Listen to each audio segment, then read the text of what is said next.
bayan ko sa magnanakaw na tao.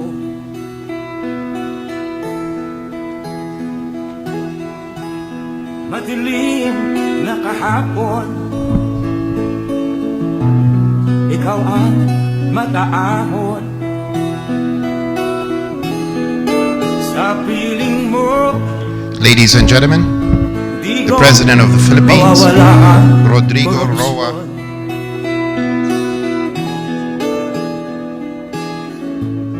Tayo na, Pilipinas, tayo na magbago. Hawak kamay tayo para sa pag-asenso. Ikaw at ako, Tatlo pa kayo. tayong lahat kay Rodrigo Duterte, para sa tunay na pagbabago.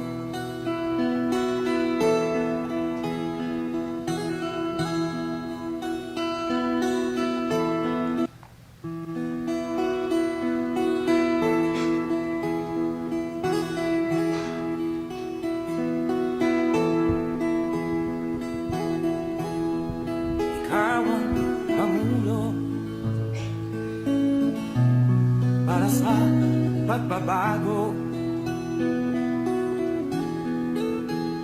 Sawa na ang bayan ko sa magnanakaw na tao.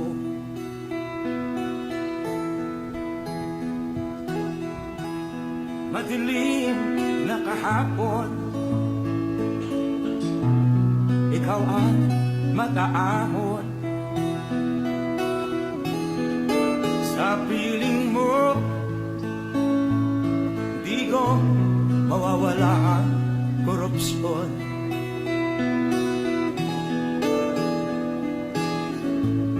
Tayo na, Pilipinas, tayo na magbago.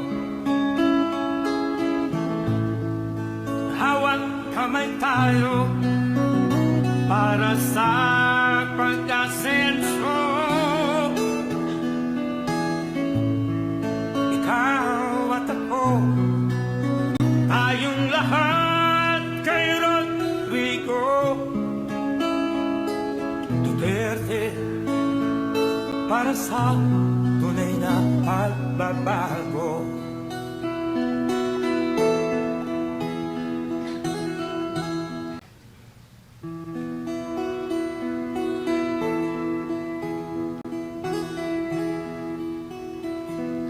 Ladies and gentlemen, the President of the Philippines, Rodrigo Roa Duterte. Pangulo para sa pagbabago. Sawa na ang bayan ko sa magnanakaw. For the oath takers, please remain standing, and for our guests, please be seated as the President administers the oath of our newly appointed PNP officials.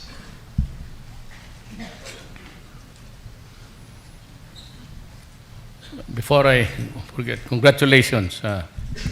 It is really a great time as a career ninyo as peace officers of the Republic. Kindly state your raise your right hand and repeat after me. I state your name, your rank, having been appointed to the position of, do hereby solemnly swear that I will faithfully discharge to the best of my ability the duties of my present position and of all others may I after hold under the Republic of the Philippines. That I will support and defend the Constitution of the Philippines. That I will bear true faith and allegiance to the same.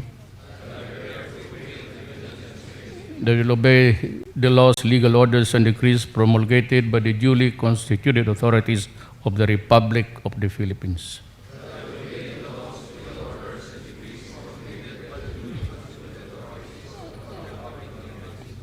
That I impose this obligation upon myself voluntarily without mental reservation or purpose of evasion.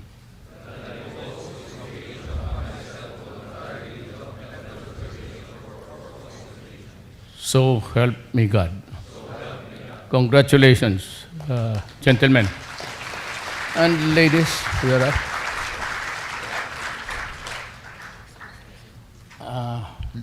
Ladies and gentlemen, we are now honored to hear the message of the President. Please take your seats. Secretary Emmanuel Sueno, Secretary Delphine Lorenzana, Secretary Benjamin Jokno, Police Director General Ronald de la Rosa, newly appointed Philippine National Police officials, fellow workers in government, my beloved countrymen. May speech na naman, pero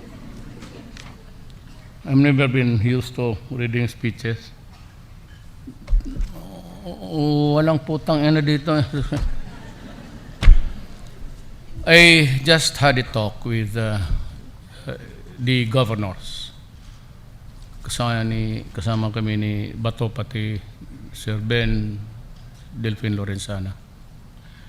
And I gave him the same message that sa mga mayors the other week, and I called them to something which medyo problema ng Pilipinas. I'm really tinanong ko kung bakit sa panahon ko pa ito lumabas itong ano na ito. Sana doon na lang sa iba. We have a huge problem actually. It does not only involve national security, but likewise the Filipino man, the human being. And ito yung which has destroyed many lives. Police generals, lahat, mayors, governors, and barangay captains. Ang ano ko lang dito is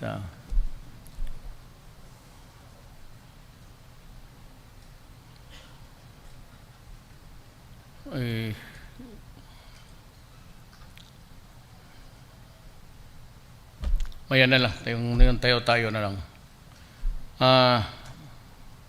Lahat ng sektor dito tinamaan. And the enormity of the problem is staggering.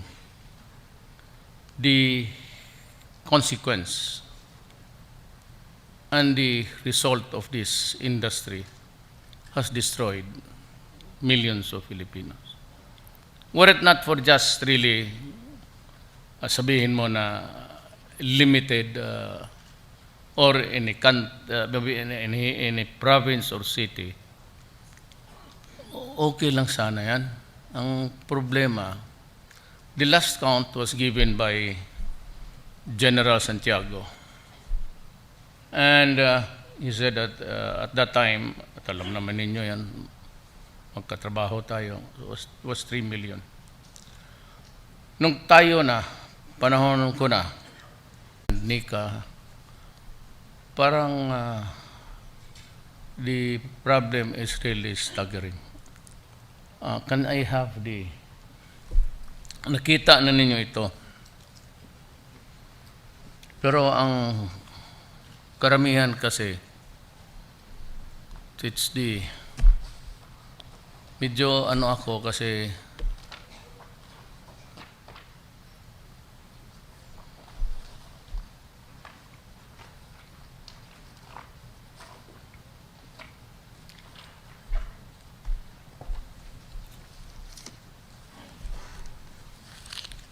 This is the drug industry of the Philippines. And pati ito yung listahan. It's a list actually. And ang nandyan, a few city mayors, maraming municipal mayors, barangay captains, about 40%, the entire country. Maraming police. Now, ang police kasi, the explanation there is, hindi man magkaiba ng Navy yan, pati Army or Air Force. Pati ang police kasi, the ordinary police is exposed to the law and order situation of any given day in the country. Sila kasi yung they go for drugs, traffic violations and all. So sila yung sa madali sa temptation. And maybe because really na maliit yung sweldo, and despite the adjustments, hindi magkasya-kasya, so it's not really felt down na talagang may impact. But rest assured that I will correct it along the way this year. Sana magkaroon lang tayo ng kunting magandang ekonomiya so that I can meet the challenges of the expenses of governance. Ngayon, kung ito, pinigay ko kay Senate President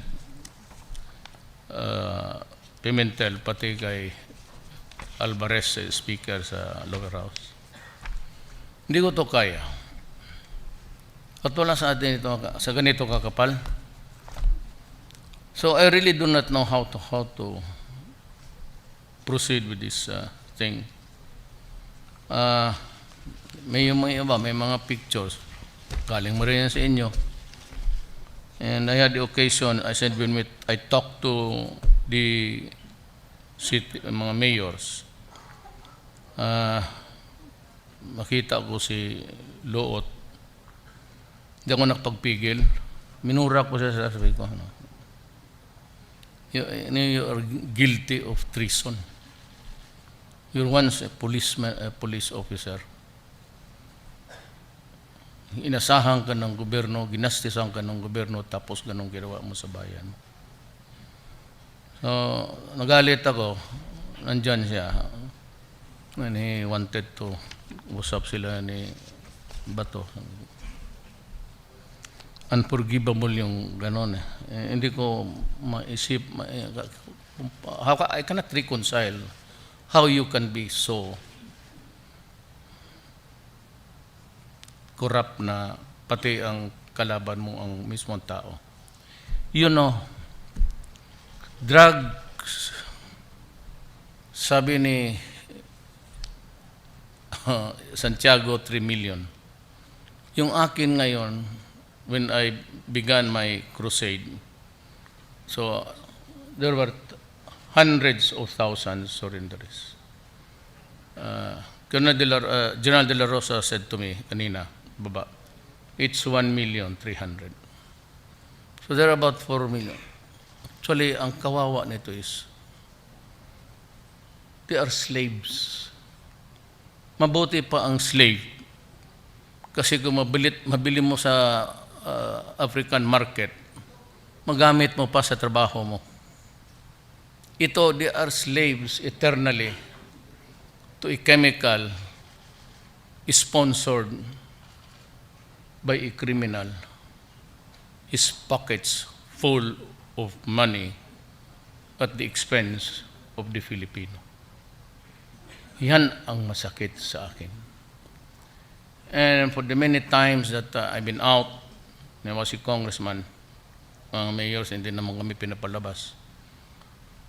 Because it's an independent body, they go every time, kung saan-saan. Also, I had a chance to visit other countries. Ang makita ko yung, sabi ko, saan yung asawa mo? Sabi niya, sa Qatar, ako dito sa Saudi Arabia. At makita ko sa mukha nila, the years of talagang, ilang taong ka na? And usually, ang average doon is about they're only allowed to sleep 3 hours a day. And meron akong gustong sabihin, kaya lang pag binitawan ko yan, marami na silang isipin sa yung nandito kung ano nangyayari noon. Kasi I had a one-on-one talk at one time with my counterpart because when I was a congressman, ako yung public order and security member na nagpunta doon. So I had a talk with my counterpart. At may sinabi siya about the working conditions and how slaves are treated. You know, slave is a slave. Para sa kanila, if you are bought, I said, from the markets of slavery, o bayaran ka man, treatment is the same. And ang problema is, aside from toil, almost 21 hours a day, mayroon. Hindi ko lang masabi dito kasi maraming maging bakukang sa ulo. Tapos, 1/3 of the OFW, mga anak nila nga, nasa druga. Yan unang sakit ng dinbim ko. Tatrabaho sila, nini-rape na, walang tulog, tinitiis, nagpapadala ng pera dito. And when they come home, they find their families in shutters. It's either the daughter or the son, hindi nga pag-aral. And sa average na, kukunti lang ang mga anak nilang pinapaaral dito na talagang nag-aral. Because it is a dysfunctional family. Kung wala yung asawa, wala yung, the husband is also working, wala. So every time, yung worker aalis dito at may pamilya, it results automatically in a dysfunctional family. Yan ang talagang naubos ang ngipin ko sa I may not be the best of the Filipinos now, but ako in my own small time lang ako. Mindanao lang ako, it's just a corner. But I really hindi ko kaya. Hindi ko talaga kaya kaya pinatawag ko ang mga mayors. Nandyan man lahat ng networks, ulitin ko na lang. Sinabi ko talaga. Huwag kayong pumasok niyan. Papatayin ko kayo. Wala tayong... Huwag kayong pumasok niyan. And do not give protection because I will run after you. At marami kayong... Alam ninyo kung ano yan. Kakalkalin ko yung IF ninyo. And I will explain item for item bakit. Because if your city or town is in disarray at ang influence ng drugs malakas, you justify to me your operational and your confidential funds. Kasi kung ang syudad mo magulo, hindi mo kailangan sa ibig sabihin hindi ka nagtatrabaho. So you do not need those extra, money. Alam naman ninyo kayo, tagal lang. Alam natin kayo lalo na police, mayor, governor. Sabi ko, there's an assessment there. Hindi ko muna bitawan. Pero ito, ibigay ko na sa inyo. And if your name happens to be here, pero wala naman karaman nito, ano ninyo? Kindly, I don't know how you'd make the arrangement. Bigay ko ito para makita. Bitawan ko na lang ito lahat. Kasi hindi ko talaga kaya. Pati yung mga barangay captains, problema sila yung 3-4 years ago, we were already in narco-politic state. little did we know, di ko talaga alam hang hindi ako naging presidente, na ang mga barangay captains, halos 40%, nandyan pumasok. Na, may gusto akong tanongin, sabi ko nga sa mga negosyante, nung isang gabi, was it last night? Sabi ko sa inyo, how many years did it take you to earn your first million? Tayo. How many years of savings and hard work makapatayo lang man ng bahay? Ilang taon sa serbisyo hanggang mag-retire kayo? Tapos yun lang ang kaya mo. Itong mga to, overnight, itong mayor ng Albuera, itong sila Odicta, Mindanao, both Moro and Christians na nandiyan naglalaro. So ito, walang pagod to. All they have to do is to order their servants there, cook it in front of me. And if you have a organization, pagbili mo.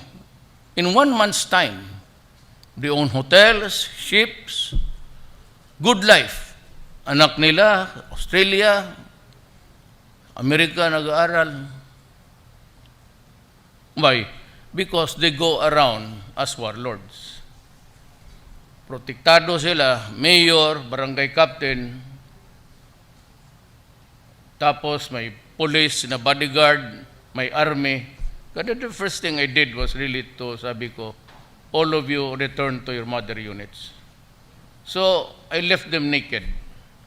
Sabi ko, I'll give you 24 hours, or else I'll kill you. Punta kayo doon sa pulis. So, tatakbuhan sila doon sa inyo, sa krami. So doon natin nakita na papawis-pawis pa, tapos bubulahin ka pa na Mayor, hindi totoo yan, intriga lang yan sa politika. Pag-raid ng bahay mo, maraming sabo. Anong gawin ko sa iyo? Tapos, sabihin nila, sinalvage. Ha? Sabi ng pulis ko, lumaban. Tapos sabi na, ito mga sabi, walang pakialam. You know, I should believe my police, or otherwise, I'd telling them, stop working. Pero hindi ko pabayaan yung police na nagtatrabaho. So yun ang ko is, if you work in the performance of your duty, I will protect you. Wala kayong problema. Kita naman ninyo, ako ang sumasagot lahat. If there is somebody, he will go to, hindi sabi nila mga extrajudicial killing. If there's somebody who would go to jail, I will rot in jail. Wala kayong problema. Ako. And if somebody is killed there along the way, I'd like to volunteer.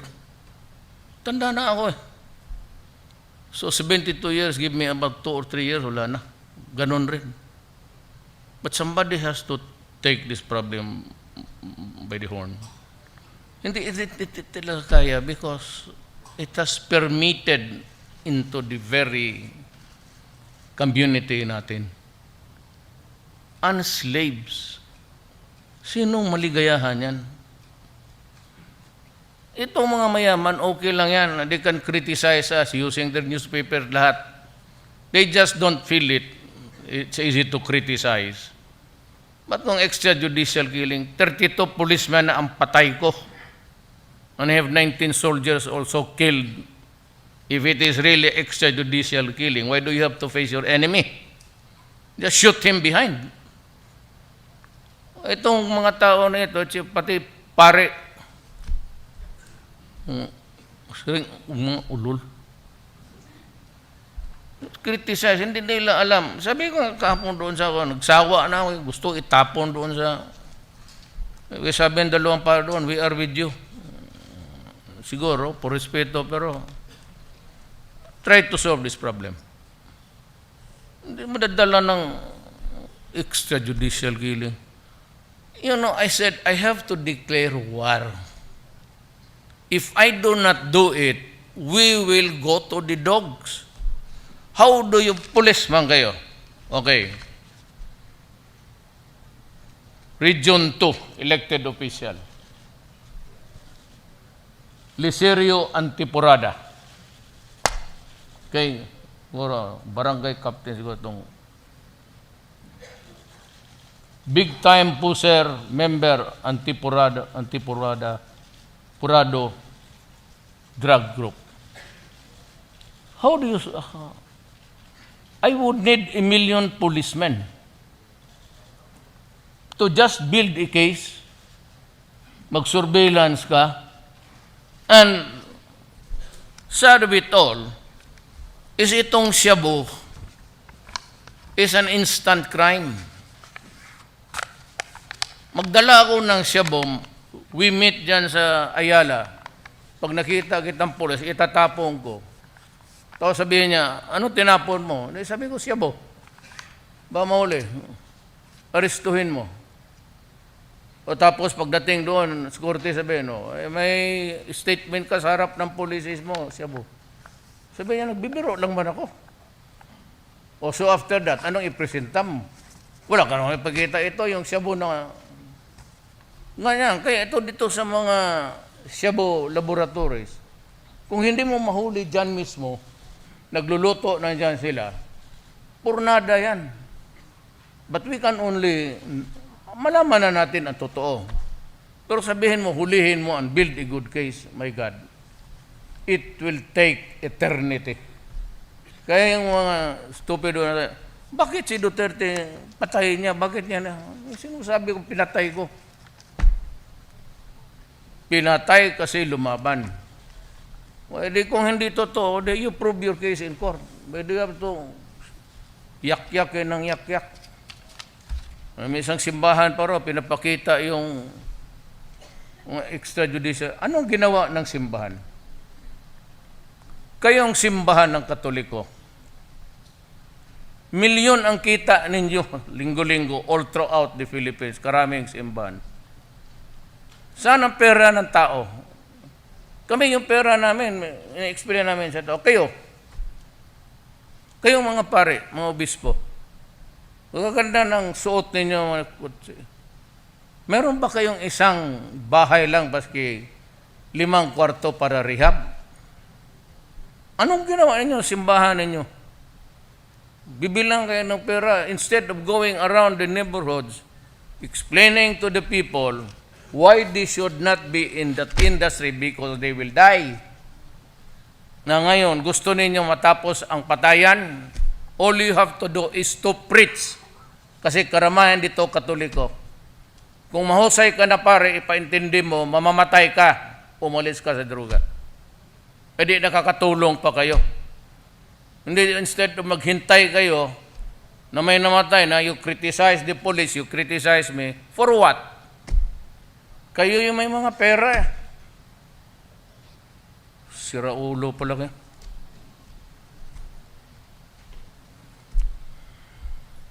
You know, huwag ninyo akong ano kayo mga pare. When we were young, sa ako cabinet members, when we were making confessions to you, we were being molested. Hinahawakan na kami. Kayo, what is your moral ascendancy in the Philippines? Religion? What is the meaning of it? Hindi kayo nakakatulong, daldal kayo ng daldal. Ngayon magkatoliko, isipin ninyo yan. Ano bang tinulong ng reliyon sa inyo? Pare, sa amin pare, 3 pare, tagdadalawang asawa. 4 kami, 1 mayor, 3 pare. There is a book. It is entitled Altar Secrets. It's online. It was written by a narrator of the CBCP. After his long years nagtatrabaho dyan sa inyo, he wrote a book now. It's called Altar Secrets. Basahin ninyo. Homosexuality, scandal, lahat na. Kayong mga pare, remember you ask mga sakyanan kay Gloria,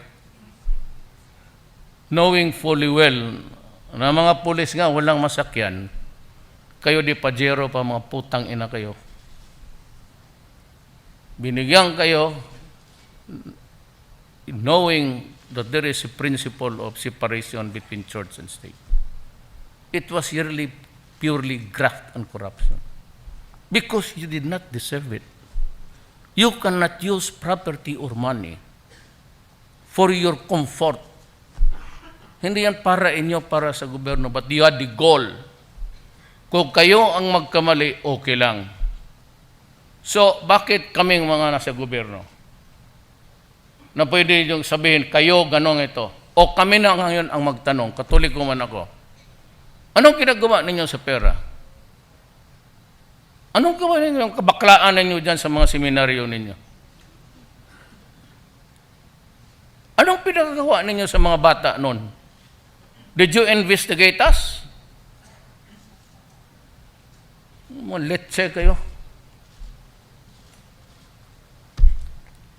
Buti yung prangka-prangka tayo. My term is a presidency of prangka-prangka tayo. Wala nang tago-tago din. Pag tayo magtaguan, you expose me, fine. I expose you. Bakit? Ang mali ninyo, okay lang, ang amin, hindi. Bullshit. Kalukuhan niya. Extrajudicial killing, tumulong kayo. Ito nga ibigay ko sa inyo. Basbasan ninyo ito ng holy, totoo man kayo yung holy water. Paliguan ninyo ng isang tunilada tubig para gumaling. I thought that is yung mga miracle yung tubig ninyo. Hindi ipainom ninyo. Dal kayo ng dal yan eh. Tapos kayo with all the pageantry and ceremony. Pag gold pa kayo ng mga chalice dyan. Eh, samantala yung kikinig sa inyo, mga walang kain. Yung mga chalice pa kayo. Di gold pa. Gusto niyo, tunawin ko pa ito, bigay ko sa chandelier ng Malacanang. Dagdagan ninyo yung gold ninyo, gawin niyo mga medalya. Tignan mo yung medalya ninyo. Kanlalaki, gold. Putang ina, bakit si Kristo ba? Pinako ng cross doon.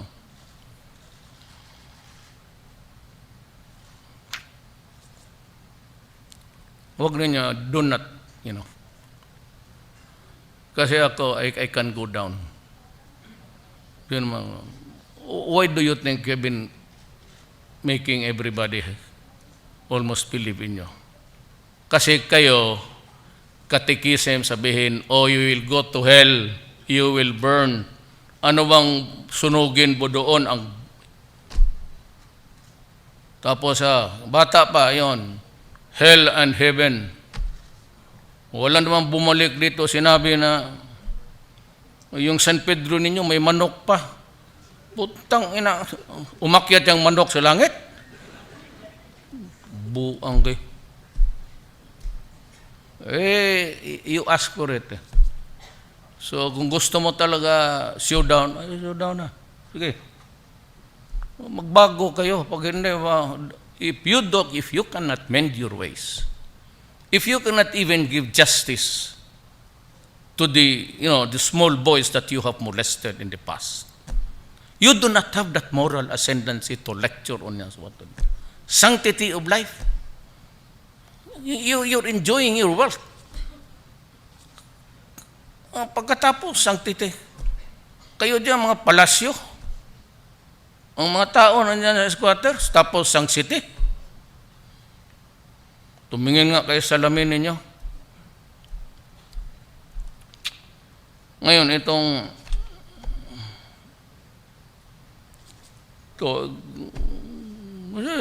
punta kayo dito, kausapin mo yung, ewan ko sa kanila kung sino ang nag-extrajudicial killing dyan. Wala naman siguro. Hindi ba yan sila?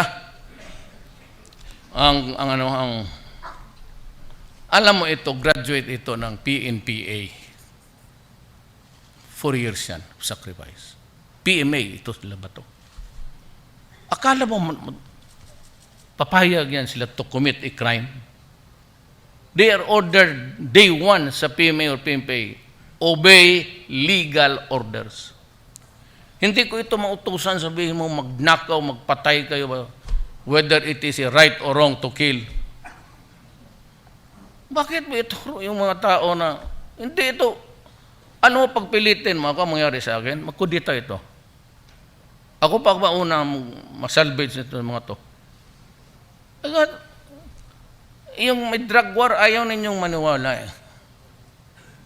Ngayon may pumasok na ang Mindanao. I'll explain to you. It's supposed to be confidential pa.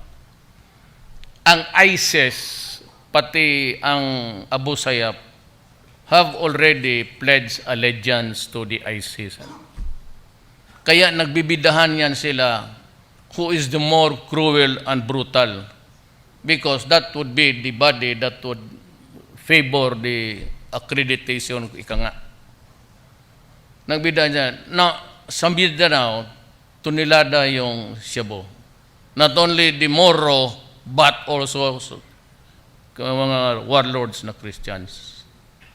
Ngayon, ang ginagamit nila, we're not still clear on this, but yung mga taga Mindanao, pupunta na dito sa Leyte, pati yung pumutok sa Davao, or Maote. We know that because sa signature, malaman namin. Mga bright itong police, hindi kagaya sa inyo mga pare. Bugok. Alam namin yan. So, ang strategy is really to lure the community to reduce it to slavery, all of those people there. By the time that they are ready, puro bungog na, then it would be easy. The thing is, they want everybody Islam. Wrongfully taken out of context, almost heresy, but that is their thing. Ang unang yun, they are trying to dislodge the homegrown doon. So, nagpapatayan yan sila ngayon. Same here. Na hindi ako mayroon din masasama. Kaya ng police na nakidnap, they will. Sabi ko nga, kayong mga nasa gobyerno, I don't know about your officers. But if you ask me, you will suffer the same fate. You will suffer the same fate. Ayaw ko kung kailan. Pero may araw talaga na matimingan ko kayo. I never said, inorderan ko si Bato, inorderan ko yung regional ko to. I've always said, papatayin ko kayo. Kasi nung hindi pa ako na mayor, killer man rin ako. Mura lang. Hindi masyado mahal ang kubra ko doon. Do not try to, you might take me one as an evil person, but to me, marami tayo dito. Pardon ang kalat ang discussion ko because talagang, alam mo ma'am, hindi ako makatulog dito, paano ko ito eh. Saan ko ito ibigay? Sabihin naman, ibig mo sabihin, sir, ipapatay mo lahat ito. Hindi pwede, sir. Maubusan tayo ng bala.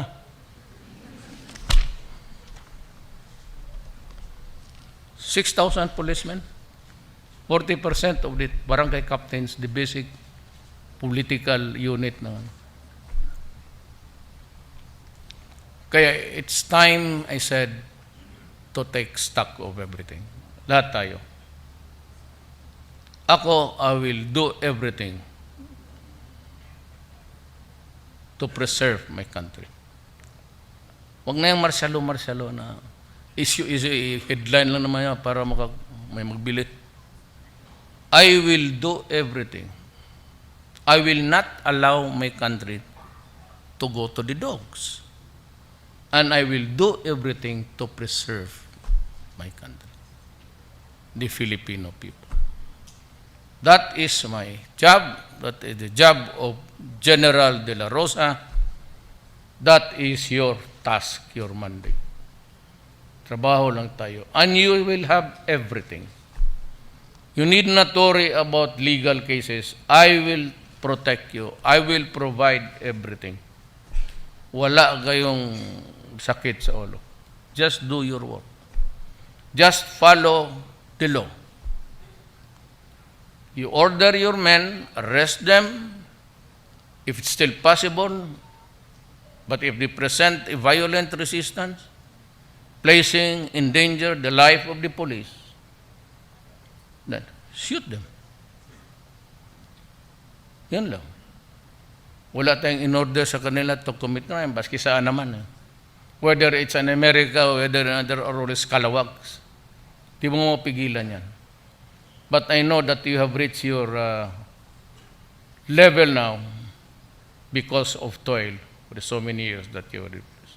I'd like to thank you in behalf of the country for your service. And I hope that we have returned to you at least by giving you the dignity of a rank of being a general. Just continue to do your work.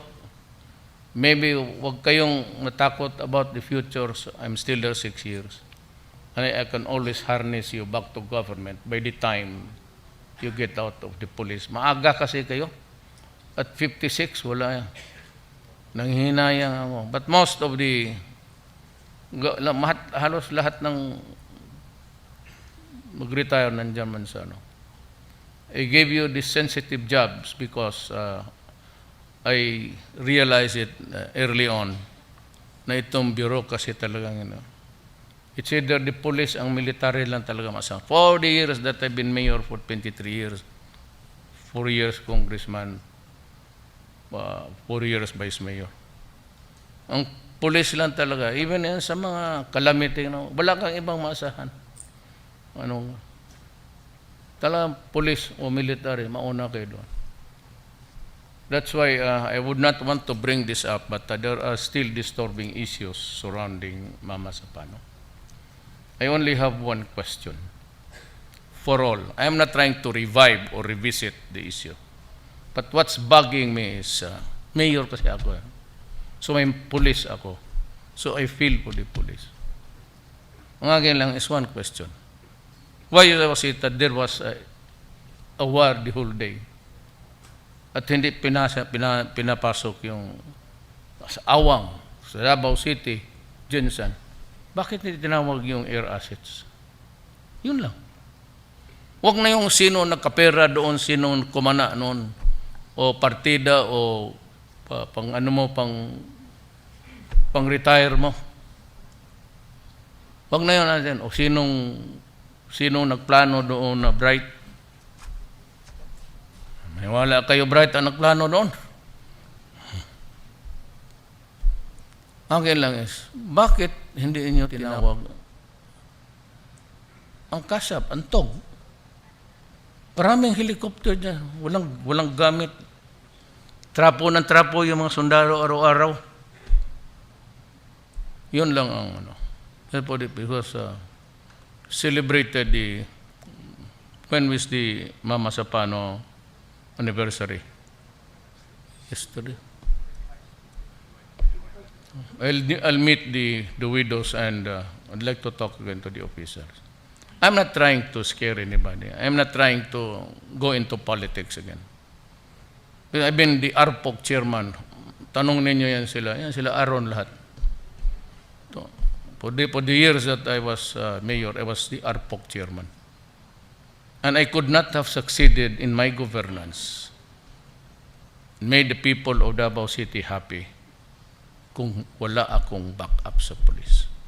But I will remind you, when I was a fiscal, lahat ng kaso, because I was, tanongin mo si General Sosa, I was the only one tasked for Region 11 to investigate police and military and rebel cases. Lahat ng kaso, kanila, performance of duty, drop talaga. Automatic, dismiss ng kaso. Yung iba, yung tagdalawang asawa, sabi ko, dagdagan mo pa ng isa para may kaso ka bukas. Uli. I have always protected, hindi lang ninyo alam yan. But nobody dito sa Pilipinas, walang nakagawa. I provide, wala man sakyan, wala pulis, walang pera.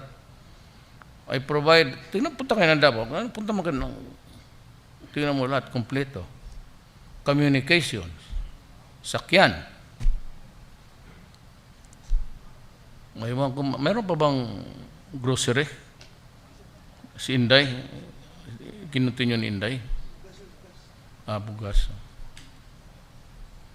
Basta, sabi ko sa pulis, baski anong problema mo, baski ngayon, if you think that you have a problem, or whatever, tapos hindi ninyo makukuha dyan, go to me directly. Tumawag kayo kay Bong and tell me about the problem. And let us see. Whatever. Alam mo, minsan ay ko lang leaves a bad taste in the mouth. Maraming problema dadating sa buhay natin.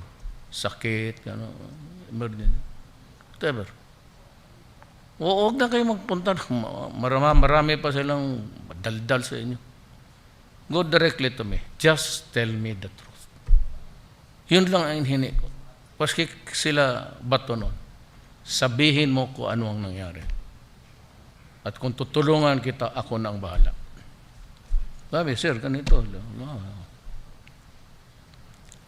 So, wala talang, magkumakaintindihan tayo. Limitado tayo sa trabaho. Just want to assure you that ako yung hindi nag-iiwan ng tao sa trabaho lang. And if you don't believe me, ask your seatmate dumaan ng Davao. Wala akong biniti na isa. Kaso lahat. Walang abogado. Ako magkuha ng abogado. Lahat ng kaso ng pulis na Davao. Kabit ba said, when I was a fiscal, I had a standard. Performance of duty, medyo sumubra lang ng konti. Dismiss yan. And even the military. Hindi alam ng military yan. But halos lahat ng problema sa sinasagot ko. All in the name of public service. So hindi na magtagal. I am sure that you want to... So, kailan ba birthday mo?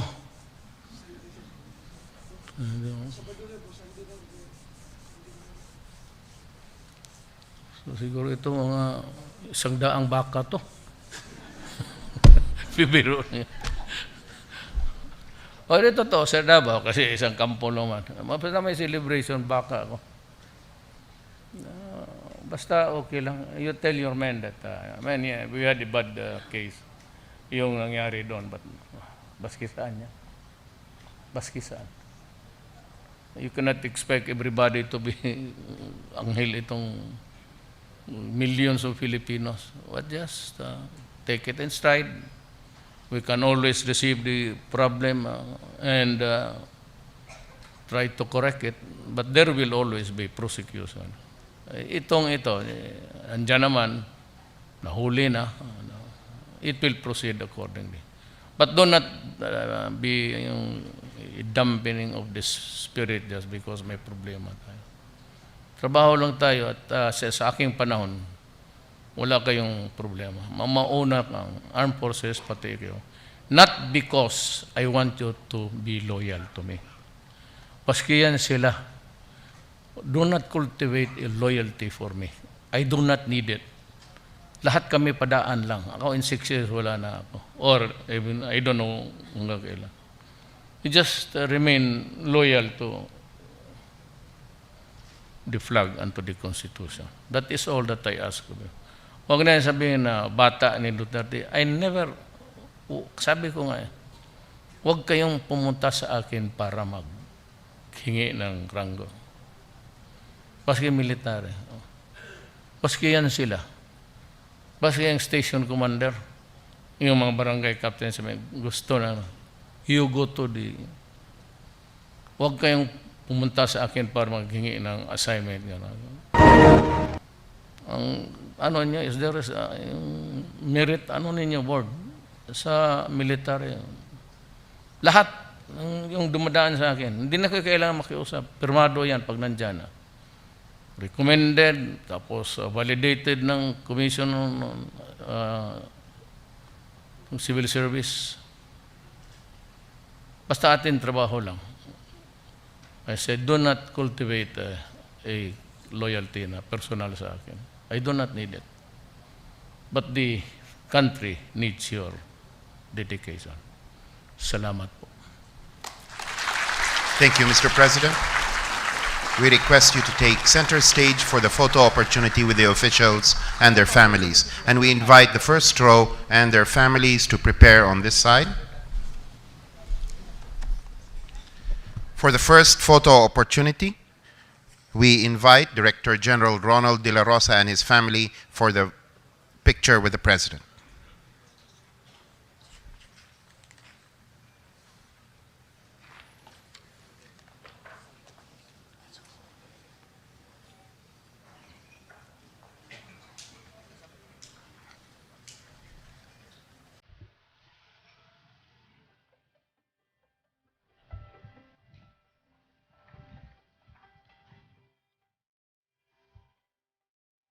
Thank you.